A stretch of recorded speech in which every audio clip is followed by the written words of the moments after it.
Olá, meu nome é André Luiz e seja bem-vindo a esse episódio aqui do canal O Caminho do Discipulado. Nesse episódio eu trouxe um resumo do livro A Expiação Infinita, do Elder Callister, dos 70. É um livro muito especial. Eu vou deixar o link desse livro na descrição do episódio. Você pode adquirir ele pela Amazon, ele está disponível na loja da Amazon. E hoje, enquanto eu gravo, o valor dele é R$25, tá? Mas realmente é um livro muito bom e eu recomendo a leitura dele. É um livro maravilhoso que nos traz uma visão mais ampliada sobre a expiação de Jesus Cristo.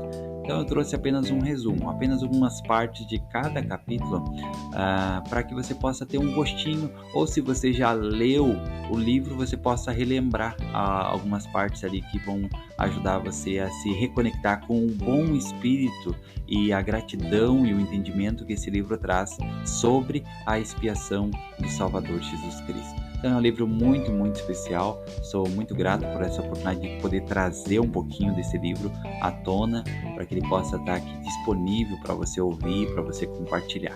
Convido você a seguir o canal O Caminho do Discipulado. Nós estamos no YouTube, no Spotify, no Instagram, no Telegram, no Facebook. Temos várias séries dentro do nosso canal. Uma série em especial que se chama O Livro de Mórmon Comentado.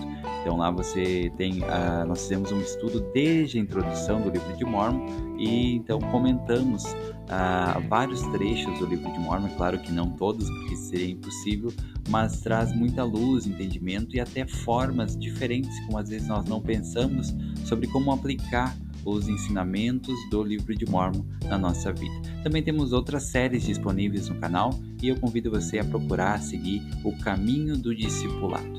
Bom, então estou muito animado por esses momentos que vamos passar juntos. Como eu disse, eu trouxe um breve resumo sobre cada capítulo, então eu vou passar por todos os capítulos, apenas trazendo esse resumo, sem comentários, sem adições, apenas para que você possa ter aí um breve resumo desse livro tão especial, A Expiação Infinita.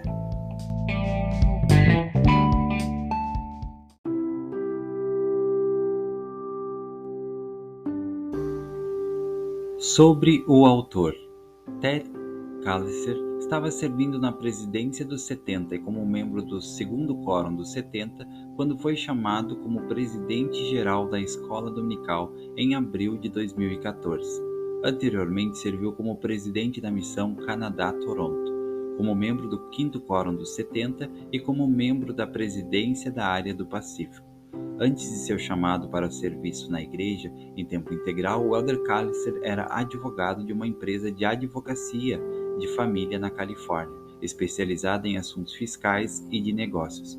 Ele tem um diploma de bacharelado pela BYU e doutorado e mestrado em Direito pela Universidade de Nova York. Ele também é autor do livro A Apostasia Inevitável. Ele e sua esposa, Catherine Callister, são pais de 6 filhos e avós de 25 netos.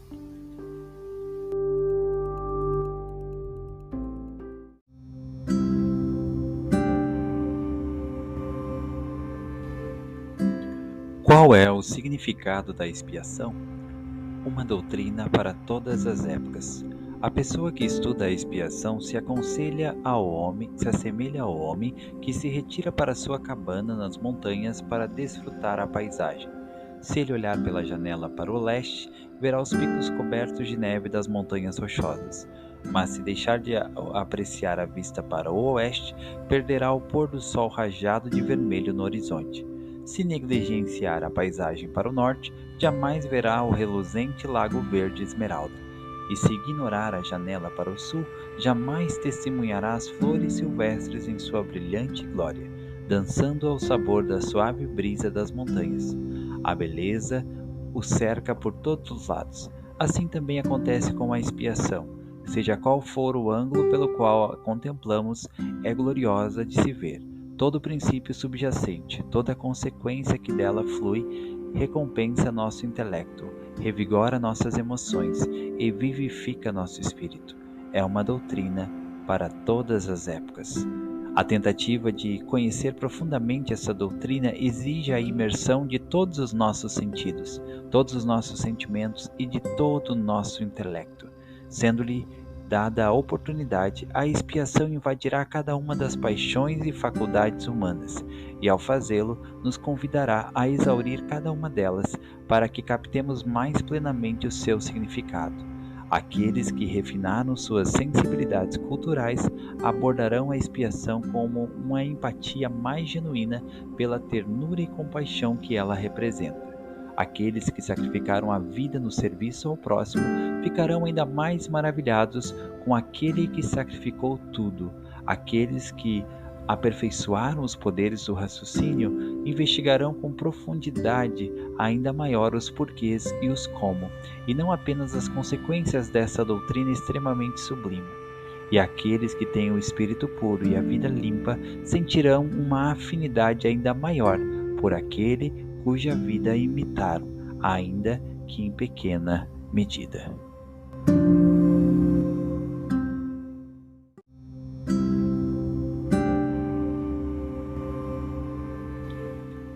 Capítulo 1. Qual é o significado da expiação? Uma doutrina para todas as épocas. A pessoa que estuda a expiação se assemelha ao homem que se retira para sua cabana nas montanhas para desfrutar a paisagem.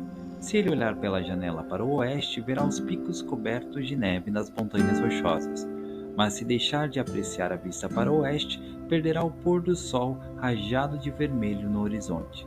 Se negligenciar a paisagem para o norte, jamais verá o reluzente lago verde esmeralda. E se ignorar a janela para o sul, jamais testemunhará as flores silvestres em sua brilhante glória, dançando ao sabor da suave brisa das montanhas. A beleza o cerca por todos os lados. Assim também acontece com a expiação. Seja qual for o ângulo pela qual a contemplamos, é gloriosa de se ver. Todo princípio subjacente, toda consequência que dela flui recompensa nosso intelecto, revigora nossas emoções e vivifica nosso espírito. É uma doutrina para todas as épocas. A tentativa de conhecer profundamente essa doutrina exige a imersão de todos os nossos sentidos, todos os nossos sentimentos e de todo o nosso intelecto. Sendo-lhe dada a oportunidade, a expiação invadirá cada uma das paixões e faculdades humanas, e ao fazê-lo, nos convidará a exaurir cada uma delas para que captemos mais plenamente seu significado. Aqueles que refinaram suas sensibilidades culturais abordarão a expiação com uma empatia mais genuína pela ternura e compaixão que ela representa. Aqueles que sacrificaram a vida no serviço ao próximo ficarão ainda mais maravilhados com aquele que sacrificou tudo. Aqueles que aperfeiçoaram os poderes do raciocínio investigarão com profundidade ainda maior os porquês e os como, e não apenas as consequências dessa doutrina extremamente sublime. E aqueles que têm o espírito puro e a vida limpa sentirão uma afinidade ainda maior por aquele cuja vida imitaram, ainda que em pequena medida.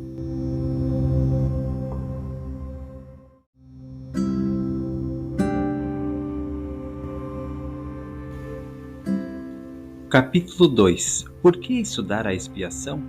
O conhecimento conduz à salvação. Se a expiação é o alicerce de nossa fé, e realmente é, então ninguém deve contentar-se com o conhecimento superficial dessa doutrina. Em vez disso, a expiação deve ser o foco principal de nossa busca intelectual e espiritual. O presidente John Taylor, que fervorosamente ponderou as complexidades da expiação, comentou: deve haver um motivo pelo qual foi permitido que Cristo sofresse e suportasse tantas coisas, um motivo pelo qual foi necessário que ele desse a vida como sacrifício pelos pecados do mundo. Nós e o mundo inteiro estamos intimamente interessados nesses motivos. Há algo de grande importância para nós em tudo isso. Os motivos e as consequências desses grandiosos acontecimentos são de extrema importância para todos nós. Leí compreendia a necessidade de examinar e ensinar a doutrina da expiação. Ao aconselhar seu filho Jacó, ele disse: quão importante é tornar essas coisas, a expiação, conhecidas dos habitantes da terra, para que saibam que nenhuma carne pode habitar na presença de Deus, a menos que seja pelos méritos e misericórdia e graça do Santo Messias. Jacó captou a visão desse conselho, pois ao pregar a seu povo ele perguntou com seriedade: por que não falar, pois, a expiação de Cristo e conseguir um perfeito conhecimento dele? O profeta Joseph Smith explicou que a ponto devemos nos aprofundar para adquirir esse perfeito conhecimento. As coisas de Deus são importantes e somente com o tempo, a experiência e cuidadosa e solene reflexão podemos descobri-la. Tua mente, ó homem, deve elevar-se à altura do último céu, enquadrinhar e contemplar o abismo mais escuro e a amplitude da eternidade. Deves estar em comunhão com Deus.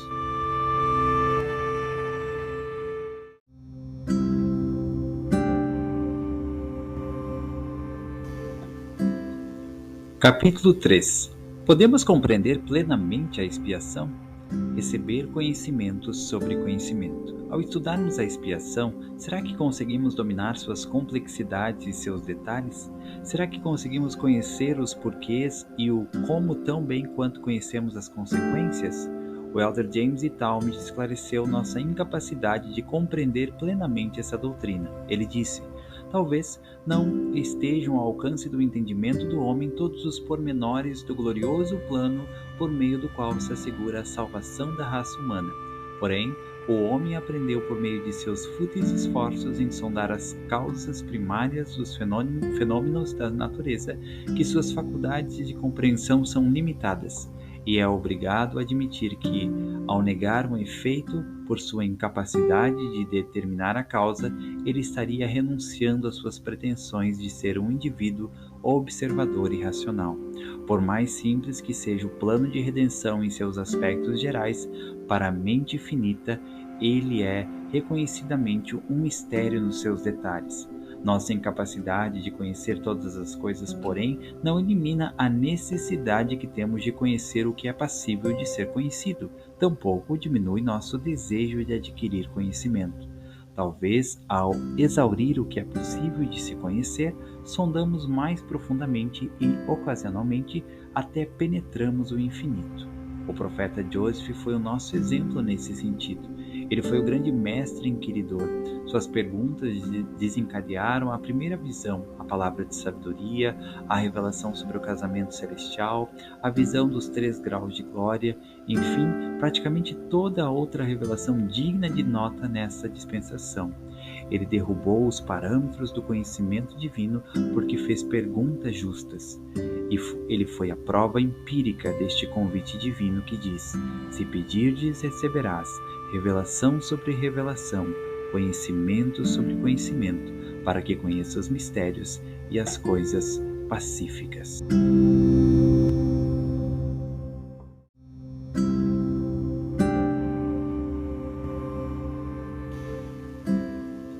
Capítulo 4. Quais são os propósitos da expiação? 3 propósitos. O que é a expiação de Jesus Cristo? Em resumo, ela é o sofrimento suportado, o poder demonstrado e o amor manifestado pelo Salvador em 3 lugares principais que são o Jardim do Getsemane, a cruz do Calvário e o sepulcro de Arimateia. Num sentido mais amplo, a expiação começou quando o Salvador se ofereceu abnegadamente no conselho pré-mortal, dizendo: eis-me aqui, envia-me. E prossegue sem fim à medida que ele leva a efeito a imortalidade e a vida eterna do homem. Há pelo menos 3 propósitos principais da expiação. Primeiro, restaurar tudo o que foi perdido com a queda de Adão. Isso foi feito trazendo a ressurreição a todos os homens, vencendo assim a morte física, levando todos os homens de volta à presença de Deus para serem julgados, vencendo assim o que as Escrituras chamam de a primeira morte espiritual. Essas 2 mortes foram impostas a toda a humanidade por causa de Adão. As 2 mortes foram vencidas para todos os homens por meio de Cristo. Segundo, prover a possibilidade de arrependimento para que os homens possam ser limpos de seus pecados individuais, vencendo assim o que as Escrituras chamam de segunda morte espiritual. E terceiro, prover o poder necessário para exaltar-nos à condição de um Deus. Esses são os 3 propósitos que visam ajudar-nos a retornar permanentemente à presença de Deus e a tornar-nos semelhante a Ele.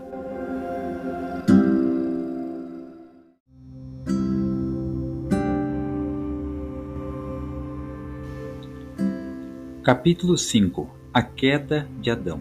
As condições existentes antes da queda. Enquanto Adão e Eva viviam no Jardim do Éden, eles estavam sujeitos a 4 condições básicas, 2 positivas e 2 negativas. Primeiro, eles eram mortais, não estando sujeitos à dor, às doenças ou à morte. Falando da árvore do conhecimento do bem e do mal, Deus disse: "No dia em que dela comeres, certamente morrerás." O que implica que nesse interim, até que isso acontecesse, Adão e Eva desfrutariam um estado de imortalidade, e isso era positivo. Em segundo lugar, Adão e Eva andavam na presença de Deus e conversavam com Ele. Isso também era positivo. O profeta Joseph falou daqueles dias gloriosos em que Deus conversava com Adão face a face em sua presença e foi-lhe permitido ficar, e de seus próprios lábios foi-lhe permitido receber instrução.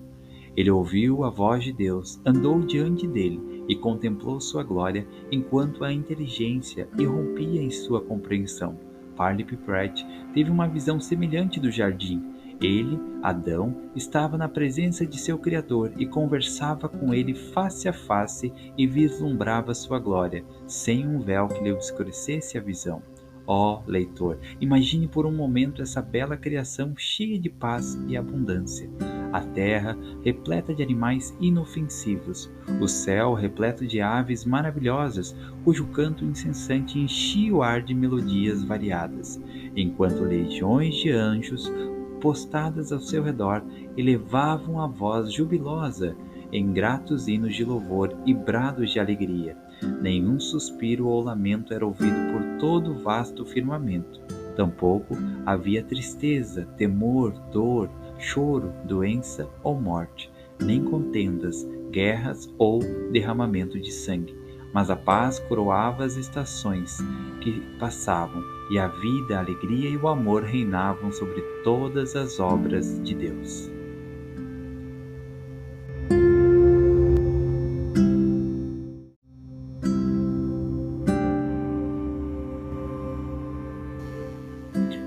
Capítulo 6. A relação entre a queda e a expiação. A expiação corrige a queda. De que modo os pontos negativos da queda, a saber, a morte física e a espiritual, poderiam ser corrigidas, consertadas e reconciliadas no plano eterno? De que valor teria uma posteridade ou conhecimento das coisas divinas se os homens e as mulheres permanecessem na sepultura, separados da presença de seu Deus? Não havia solução sem um Redentor. Alguém que expiaria, redimiria e reconciliaria e consertaria essas condições negativas. Leí declara isso de modo simples e sucinto quando disse: "E o Messias vem, na plenitude dos tempos, para redimir da queda os filhos dos homens."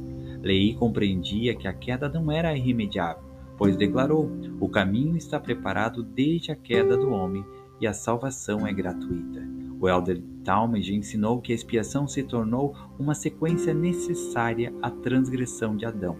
Moroni explicou claramente a necessidade dessa sequência quando disse: "Por Adão veio a queda do homem, e por causa da queda do homem veio Jesus Cristo, e por causa de Jesus Cristo veio a redenção do homem." A alma passou um tempo considerável discutindo as consequências da queda e então declarou: era necessário que a humanidade fosse resgatada dessa morte espiritual. A expiação foi o meio pelo qual esse resgate foi realizado.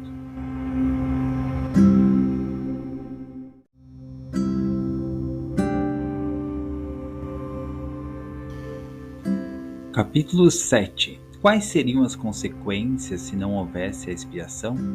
Uma vida sem esperança. Certa manhã de domingo, nosso filho adolescente se postou ao lado de outros sacerdotes, para ministrar o sacramento, como havia feito em ocasiões anteriores. Eles puxaram a toalha branca, mas para sua consternação não havia pão. Um deles dirigiu-se rapidamente à salinha de preparação na esperança de encontrar pão. Não encontrou nada. Por fim, nosso angustiado filho foi até o bispo e disse-lhe qual era o problema.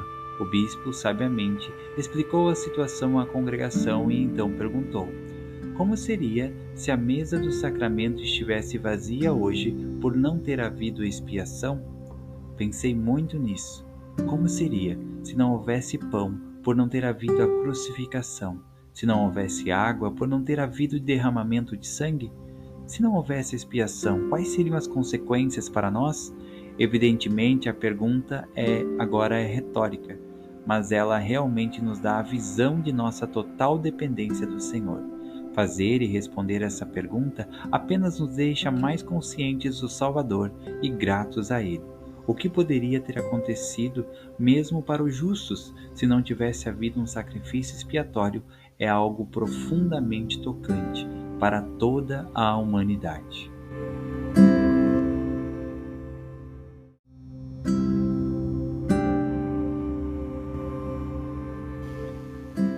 Capítulo 8. A natureza infinita da expiação.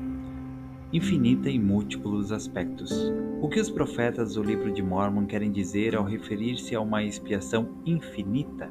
Jacó ensinou: é necessário que haja uma expiação infinita, porque se a expiação não fosse infinita, esta corrupção não poderia revestir-se de incorrupção. Nefe profetizou que a expiação seria infinita para toda a humanidade, e Amaleque ensinou de modo semelhante, e disse: é necessário que haja um grande último sacrifício. Nada pode haver a não ser uma expiação infinita, que seja suficiente para os pecados do mundo. Repetidas vezes a palavra-chave é infinito.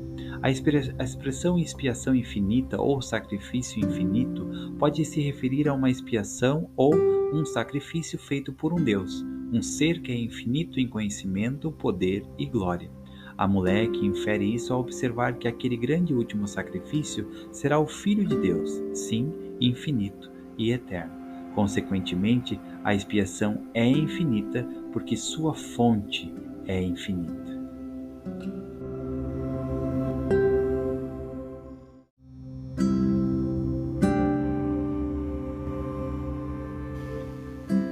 Capítulo 8. A natureza infinita da expiação. Infinita em múltiplos aspectos. O que os profetas do livro de Mórmon querem dizer ao referir-se a uma expiação infinita? Jacó ensinou: é necessário que haja uma expiação infinita, porque se a expiação não fosse infinita, esta corrupção não poderia revestir-se de incorrupção. Nefe profetizou que a expiação seria infinita para toda a humanidade, e Amaleque ensinou de modo semelhante, e disse: é necessário que haja um grande último sacrifício. Nada pode haver a não ser uma expiação infinita, que seja suficiente para os pecados do mundo. Repetidas vezes a palavra-chave é infinito. A expressão expiação infinita ou sacrifício infinito pode se referir a uma expiação ou um sacrifício feito por um Deus, um ser que é infinito em conhecimento, poder e glória. Amaleque infere isso ao observar que aquele grande último sacrifício será o Filho de Deus, sim, infinito e eterno. Consequentemente, a expiação é infinita porque sua fonte é infinita.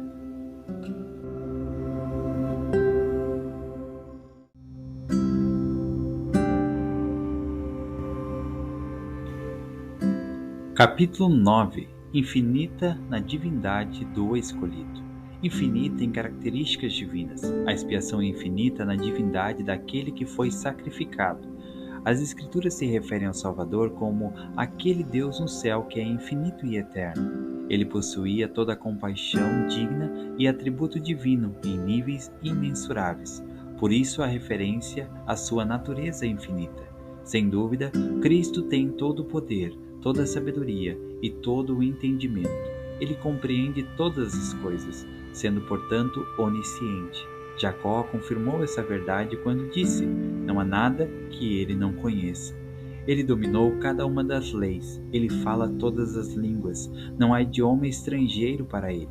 Ele conhece a cura de todos os vírus, todas as doenças e todas as enfermidades. Ele criou mundos incontáveis, nada escapa à sua compreensão. Como declarou Davi em Salmos, o seu entendimento é infinito. O Elder McConkie referiu-se à relação existente entre o infinito conhecimento do Salvador e sua condição de escolhido ao dizer: por obediência e devoção à verdade, ele atingiu o pináculo da inteligência, que o classifica como um Deus, como o Senhor onipotente, enquanto ainda estava em seu estado pré-existente. E ele foi então escolhido para levar a efeito a infinita e eterna expiação.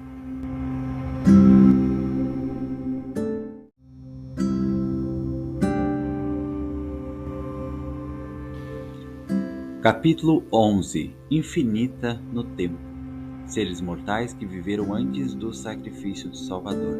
A expiação foi sem dúvida eficaz para os homens mortais que viveram depois do suplício do Salvador no jardim e na cruz.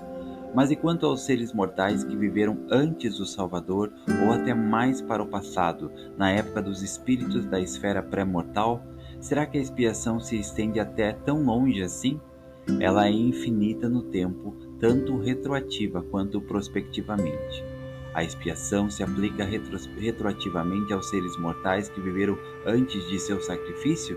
Em outras palavras, o povo do Velho Testamento podia se arrepender e ser purificado de seus pecados antes que a missão do Salvador tivesse sido realizada? A resposta é sim. No cabeçalho de Alma 39 lemos: a redenção de Cristo é retroativa na salvação dos fiéis que a precederam. Paulo ensinou que o Evangelho foi anunciado primeiro a Abraão. A fé, o arrependimento e o batismo foram ensinados em todas as dispensações do Evangelho, a partir de Adão. É isso que querem dizer as Escrituras quando declaram: o Evangelho começou a ser pregado desde o princípio. Sem o efeito retroativo da expiação do Salvador, o ensino dos princípios do Evangelho e a realização das ordenanças correlatas na época do Velho Testamento teriam sido atos fúteis.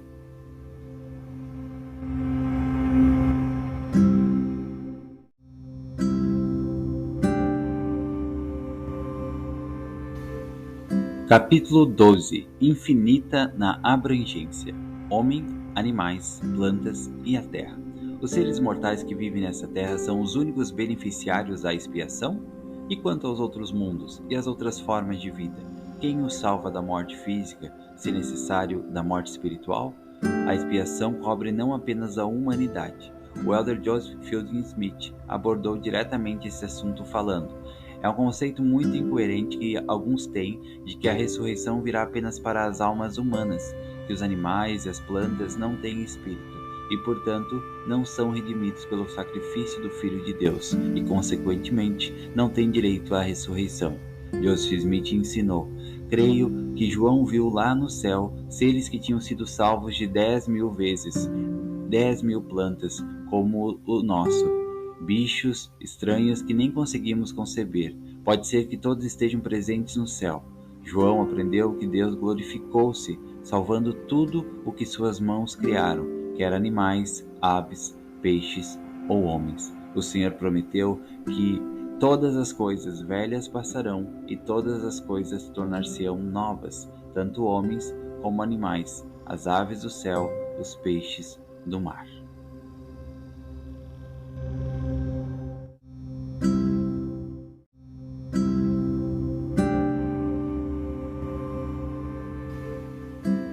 Capítulo 13. Infinita em profundidade. Ele desceu abaixo de todas as coisas. Se a expiação cobre todas as criações de Deus e todas as suas formas de vida, a pergunta seguinte é: será que a expiação cobre todos os nossos pecados e dores? Ou há alguns que pecaram e sofreram além da graça redentora de Cristo? Em um conto de inverno, Shakespeare descreve a respeito de Leontes, um homem que parece estar além da possibilidade da redenção. Ele estava consumido em ciúmes. Aprisionou injustamente sua esposa, rejeitou o oráculo de Delfos e, por fim, exilou sua filha recém-nascida. Em uma aparente reação em cadeia, uma série de eventos catastróficos se desenrolou em resposta às suas ações impróprias.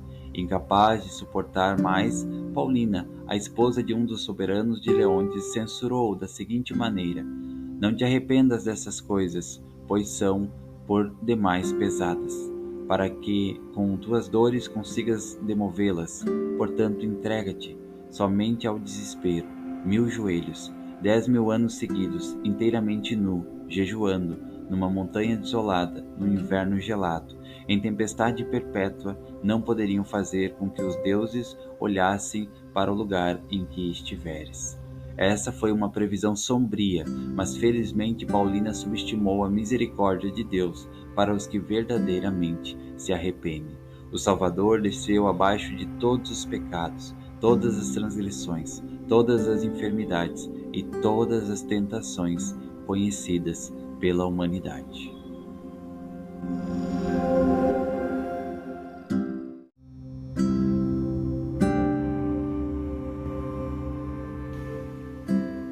Capítulo 14. Infinita em sofrimento. O Salvador sofreu tanto quanto nós? A expiação de Jesus Cristo custou o sangue, a vida e um sofrimento indescritível de um Deus. Ao contrário do que alguns pensam, não foi apenas um sofrimento mental, foi uma angústia intensa e prolongada, tanto no corpo como no espírito. Foi uma dor física, espiritual, intelectual e emocional do mais alto grau. Tudo de uma só vez. Foi algo de magnitude tão colossal que fez com que até Deus, o mais grandioso de todos, tremesse de dor e sangrasse por todos os poros. Por mais significativo que tenha sido o sofrimento do Salvador, será que ele foi amenizado pelo fato de ele possuir atributos divinos? Será que ele tinha poderes sobre-humanos de resistência que lhe permitiam suportar e enfrentar com mais facilidade a aflição humana? Em outras palavras, será que ele tinha um escudo do qual ninguém mais dispunha? É verdade que ele jejuou por 40 dias, mas será que teve fome? Será que seu corpo ansiava por alimento e seus lábios por água? Será que seus músculos tremeram e ele teve dores pelo corpo? Ou será que poderes sobre-humanos lhe deram uma vantagem em relação aos demais mortais? Alguns alegam que ele fez o que tinha de fazer, mas não assimilou a dor. Que ele caminhou pela fornalha da vida, tal como Sadraque, Mesaque e Abidnego, sem jamais sentir o calor das chamas. Paulo analisou essa dúvida e deu a resposta, falando, porque na verdade ele não tomou os anjos, mas tomou a descendência de Abraão. Por isso convinha que tudo fosse semelhante aos irmãos. Mais tarde, Paulo confirmou que o Salvador compadeceu-se das nossas fraquezas.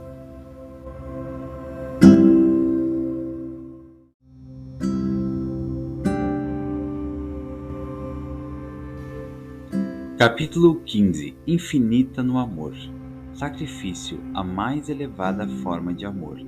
Se o sacrifício por outras pessoas é a mais elevada manifestação de amor, então a expiação de Jesus Cristo é a mais grandiosa demonstração de amor que o mundo já conheceu. A grande força motivadora por trás de seu sacrifício foi o amor, não o dever, ou a glória, ou a honra, ou qualquer outra recompensa material. Foi o amor em seu sentido mais puro, profundo e duradouro. A visão que o presidente Joseph F. Smith teve do mundo espiritual foi precedida e motivada por sua reflexão sobre o grande e maravilhoso amor manifestado pelo Pai e o Filho na vinda do Redentor do mundo. Com sentimentos semelhantes, Amon falou em alma da incomparável generosidade do amor do Salvador. Foi esse amor que motivou a dádiva da expiação feita pelo Salvador.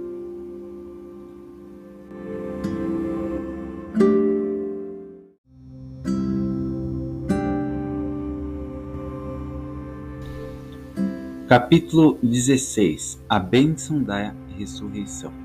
Uma demonstração de vigoroso poder. A expiação é infinita em seus poderes de abençoar. Ela resulta em uma multiplicidade de bênçãos. Uma dessas bênçãos é a ressurreição. Alguns se perguntam se a ressurreição fazia parte da expiação ou se a expiação foi concluída na cruz, e a ressurreição era um ato separado que não estava relacionado a ela. Num senso restrito, a expiação envolve o sofrimento de Cristo no jardim e na cruz para expiar nossos pecados. No sentido mais amplo e completo, também abrange o poder exercido pelo Salvador para reconciliar todas as consequências da queda, incluindo a morte física. Consequentemente, a expiação foi não apenas o sofrimento de Cristo no jardim e na cruz, mas também seu exercício de poder para ressuscitar-nos.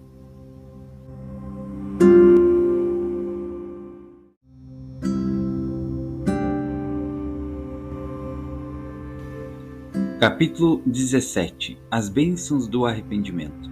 Outra demonstração de vigoroso poder. Uma bênção significativa da expiação decorre do poder de Cristo para redimir os espiritualmente mortos. A morte espiritual é uma forma de alienação espiritual ou dissolução do relacionamento divino, mas é mais do que um banimento geográfico da presença de Deus. Assim como o corpo físico enfraquece quando acometido por uma doença, da mesma forma parece que enfraquecemos espiritualmente à medida que nos envolvemos com cada novo pecado. Talvez percamos nossa capacidade ou vontade de absorver luz e verdade. Talvez, como um músculo lesado, perdemos força e resiliência para confrontar cada nova tentação. Sejam quais forem os aspectos técnicos, a morte espiritual parece resultar numa forma de degeneração ou entropia espiritual.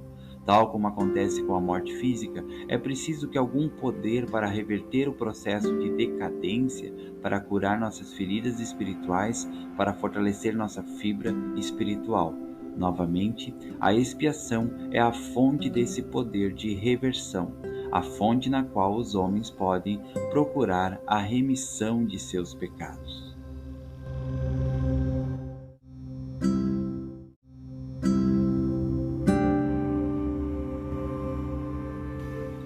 Capítulo 17. As bênçãos do arrependimento. Outra demonstração de vigoroso poder. Uma bênção significativa da expiação decorre do poder de Cristo para redimir os espiritualmente mortos. A morte espiritual é uma forma de alienação espiritual ou dissolução do relacionamento divino, mas é mais do que um banimento geográfico da presença de Deus. Assim como o corpo físico enfraquece quando acometido por uma doença, da mesma forma parece que enfraquecemos espiritualmente à medida que nos envolvemos com cada novo pecado. Talvez percamos nossa capacidade ou vontade de absorver luz e verdade. Talvez, como um músculo lesado, perdemos força e resiliência para confrontar cada nova tentação. Sejam quais forem os aspectos técnicos, a morte espiritual parece resultar numa forma de degeneração ou entropia espiritual. Tal como acontece com a morte física, é preciso que algum poder para reverter o processo de decadência, para curar nossas feridas espirituais, para fortalecer nossa fibra espiritual. Novamente, a expiação é a fonte desse poder de reversão, a fonte na qual os homens podem procurar a remissão de seus pecados.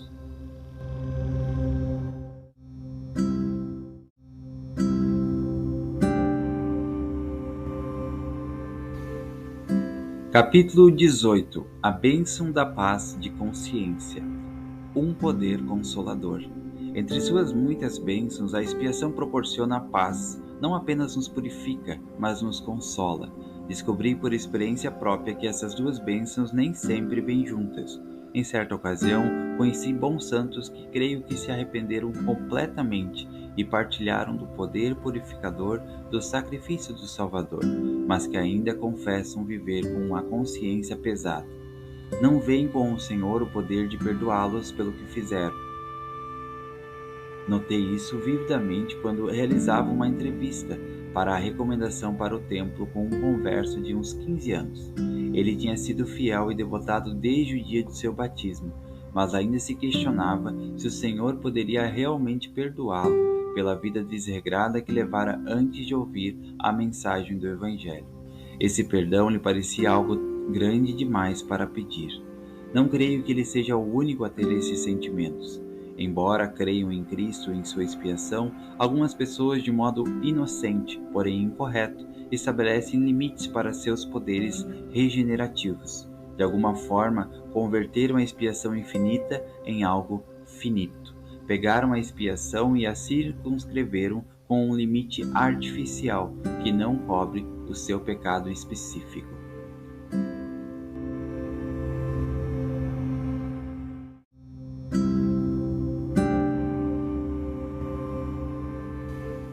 Capítulo 20. A bênção da motivação. O poder para convidar todos os homens para junto dele. Outra bênção importante que decorre da expiação é o poder de motivar. O propósito principal do sofrimento do Salvador era o de redimir-nos da queda e dos efeitos de nossos próprios pecados.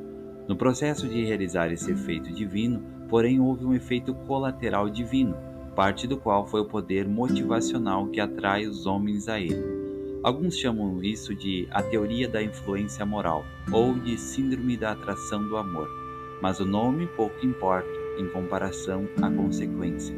Os poderes da expiação não permanecem adormecidos até que alguém peque, e então subitamente aparecem para satisfazer as necessidades da pessoa arrependida. Em vez disso, tal como a força da gravidade, eles estão presentes em toda parte, exercendo sua influência invisível, porém poderosa.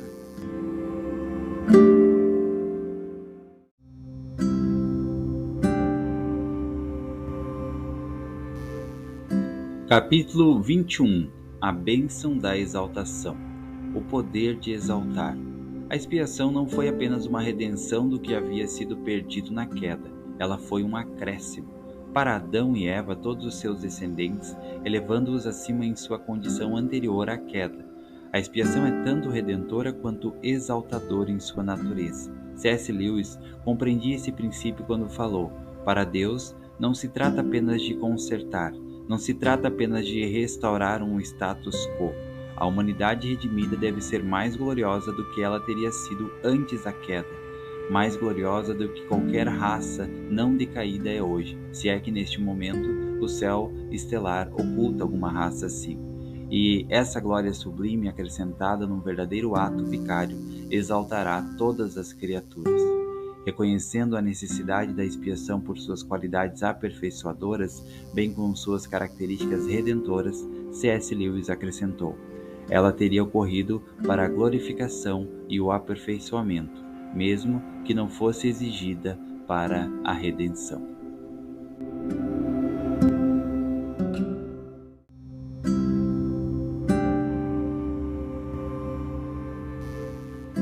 Capítulo 21. A bênção da exaltação. O poder de exaltar. A expiação não foi apenas uma redenção do que havia sido perdido na queda, ela foi um acréscimo. Para Adão e Eva, todos os seus descendentes, elevando-os acima em sua condição anterior à queda.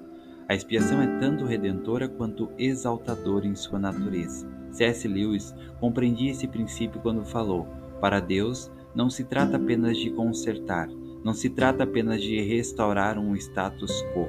A humanidade redimida deve ser mais gloriosa do que ela teria sido antes da queda, mais gloriosa do que qualquer raça não decaída é hoje, se é que neste momento o céu estelar oculta alguma raça assim.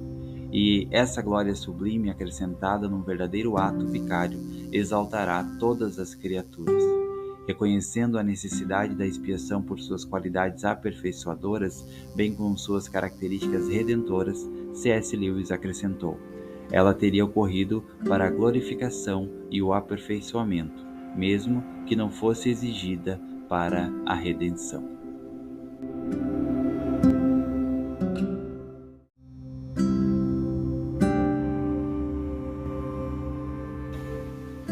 Capítulo 23. A bênção da graça. O poder para exaltar-nos. Poderíamos justificadamente nos perguntar como a expiação pode ser eficaz na vida dos mortais. Mesmo que procuremos ser dignos e nos arrependamos de nossos pecados, no final todos somos, de um modo ou outro, servos inúteis. Devido a nossas fraquezas e nossas falhas recorrentes, como poderemos receber as muitas bênçãos da expiação em nossa vida? Como podemos receber seus poderes de purificação, ou de paz, ou de alívio, ou de liberdade? Como a perfeição e a exaltação de um ser imperfeito acontecem? Nefe deu a resposta, dizendo: sabemos que é pela graça que somos salvos, depois de tudo o que pudermos fazer. Poderíamos ler essa passagem assim: sabemos que é pela graça que somos exaltados, depois de tudo o que pudermos fazer.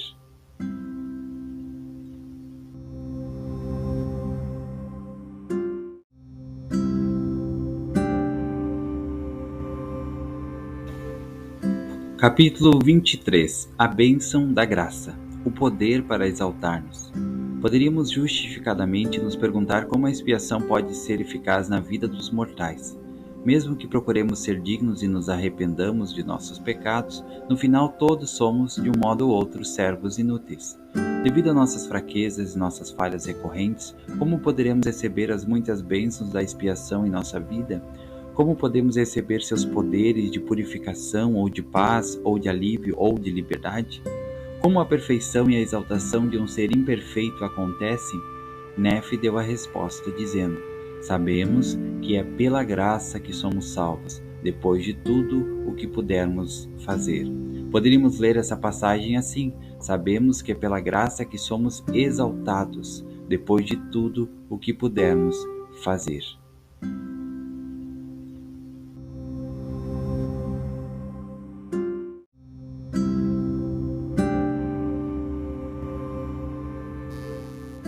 Capítulo 25. Como a justiça e a misericórdia se relacionam com a expiação?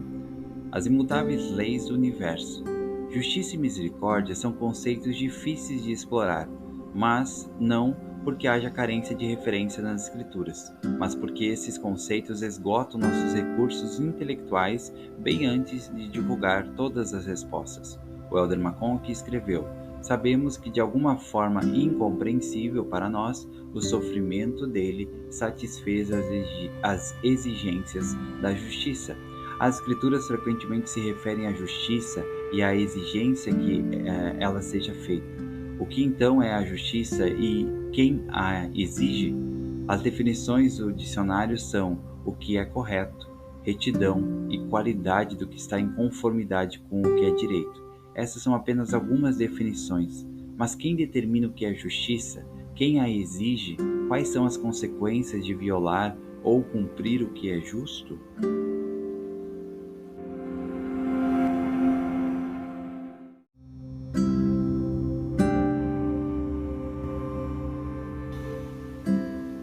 Capítulo 26. A expiação era necessária ou havia outro modo? A mulher ensinou a respeito da premente necessidade da expiação. Ele disse: é necessário que haja uma expiação, porque de acordo com o grande plano do Deus eterno, deverá haver uma expiação. Do contrário, toda a humanidade inevitavelmente perecerá. No final da vida do Salvador, ele reafirmou a necessidade absoluta da iminente redenção. Quando os principais dos sacerdotes e anciãos o confrontaram no jardim, o Salvador instruiu Pedro a guardar a espada e lembrou a Pedro de que ele podia chamar mais de 12 legiões de anjos, se necessário. Então, o Salvador explicou o motivo para conter-se, dizendo: como, pois, se cumpririam as Escrituras que dizem que assim convém que aconteça?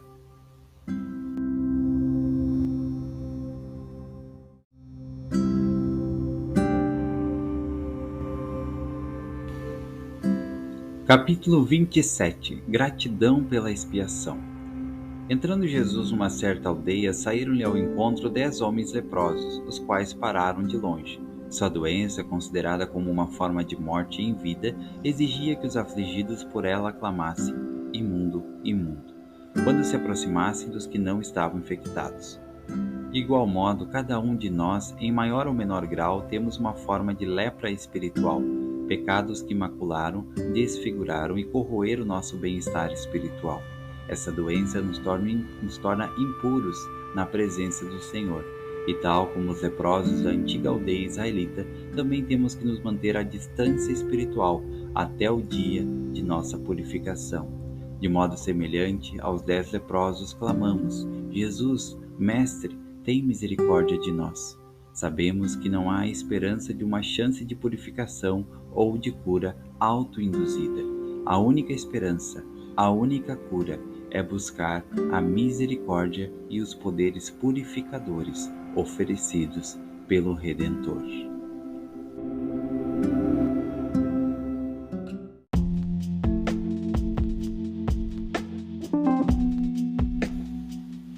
E chegamos ao final do resumo desse livro, A Expiação Infinita. Espero que você tenha gostado. Convido você a compartilhar e retornar sempre aqui quando achar que precisa relembrar alguns fatos importantes, algumas informações importantes sobre a expiação. E lembrando que esse é apenas um resumo do livro, tá? Esse livro ele está disponível para venda na loja da Amazon. Eu vou deixar o link na descrição do episódio e caso você tenha interesse, você pode adquirir esse livro pela Amazon.